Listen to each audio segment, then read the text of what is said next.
Ada istilah baru yang menarik yaitu stunting moral. Stunting moral ini apa sih? Ini tulisan yang saya baru baca di Kompas ya. Baru aja beberapa menit, berapa mungkin belum 1 jam yang lalu dipublish. Stunting moral, refleksi atas kondisi Indonesia saat ini. Namun walaupun saya berbahagia sekali dengan istilah baru ini, stunting moral itu ya, tapi satu hal yang mengecewakan adalah isi dari tulisan itu yang tidak sesuai dengan ekspektasi saya gitu. Kalau kita bicara stunting, itu artinya stunting adalah gangguan pertumbuhan ya terhadap anak itu.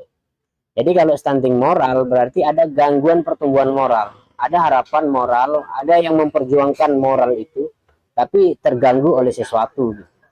Saya kira itu akan berbicara tentang itu, tapi justru lebih kepada kondisi yang hari ini yang memang carut marut dengan begitu gitu ya, bahwa kalahnya akademisi dalam dunia media sosial oleh orang-orang yang subjektif gitu. Misalkan di dalam sub ini gitu ya. Sub ini berbicara tentang subjektivisme dan objektivisme gitu.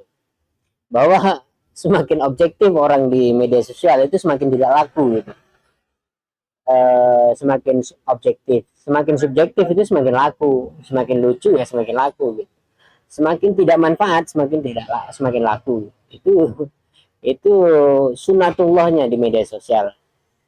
Nah, oke. Tapi ini menarik istilah baru yang menurut saya masih jarang dipakai oleh akademisi yang ditulis oleh Anas ini ya. Yang membuat saya agak ini ingin saya kritik sedikit ya dari tulisan ini.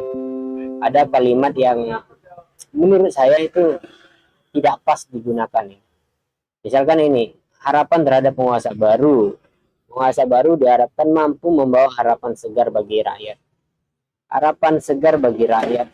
Ya, rakyat itu harapannya tetap sama dari dulu, dari era bukan era Jokowi, bukan era SBY, tapi justru dari era Soekarno, yaitu yang diharapkan adalah keadilan, kemakmuran masyarakat, gitu kan, ekonominya.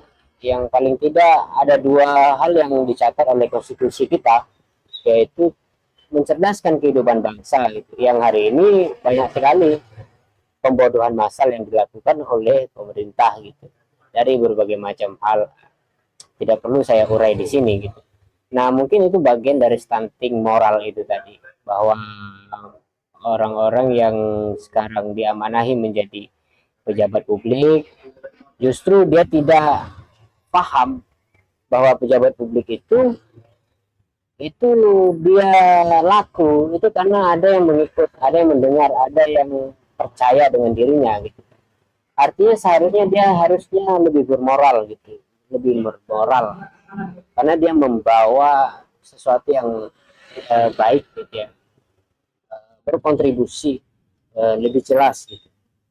Atau saya ngambil contoh dari pemimpin-pemimpin pemerintahan yang mereka itu dipilih oleh rakyat, yang seharusnya secara strata sosial, strata ini apa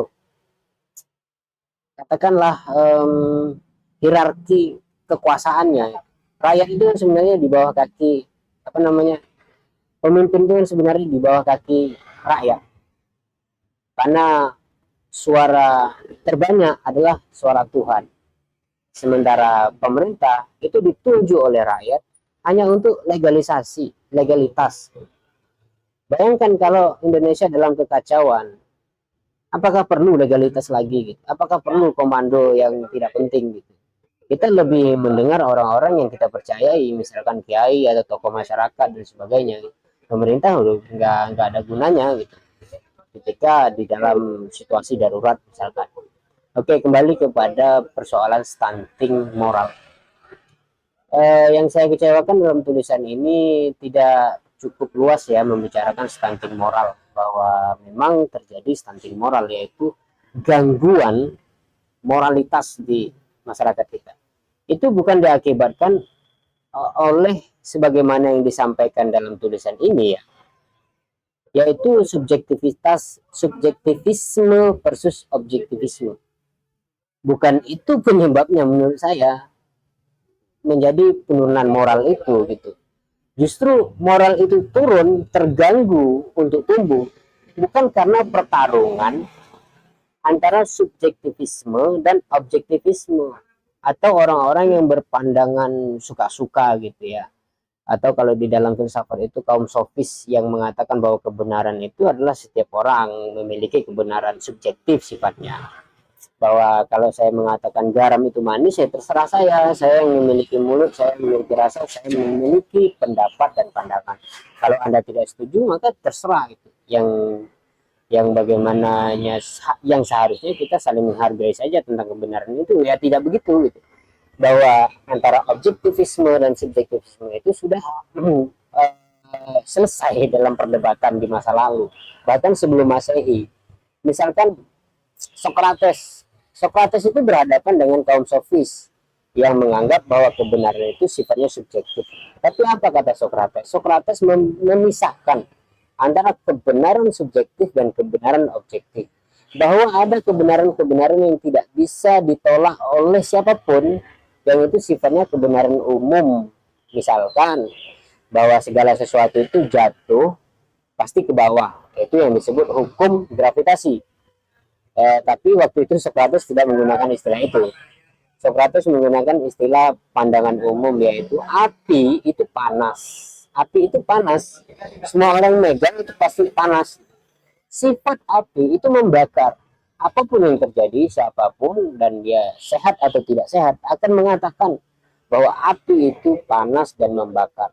Jika ada yang mengatakan api itu tidak membakar, maka ada something wrong, ada sesuatu yang salah. Maka itu adalah kebenaran umum yang tidak bisa dibantah oleh subjektivisme manapun. Adapun kebenaran-kebenaran subjektif itu hanya berkaitan dengan nilai-nilai. Nilai-nilai itu pun sebenarnya di dalam filsafat atomisme itu juga sudah diukur dengan sangat baik gitu. Bahkan sesuatu yang sangat abstrak itu memiliki ukuran-ukuran yang sifatnya subjektif tapi menghasilkan objektif. Bagaimana contohnya gitu? Katakan cinta itu adalah istilah yang sangat sangat abstrak gitu.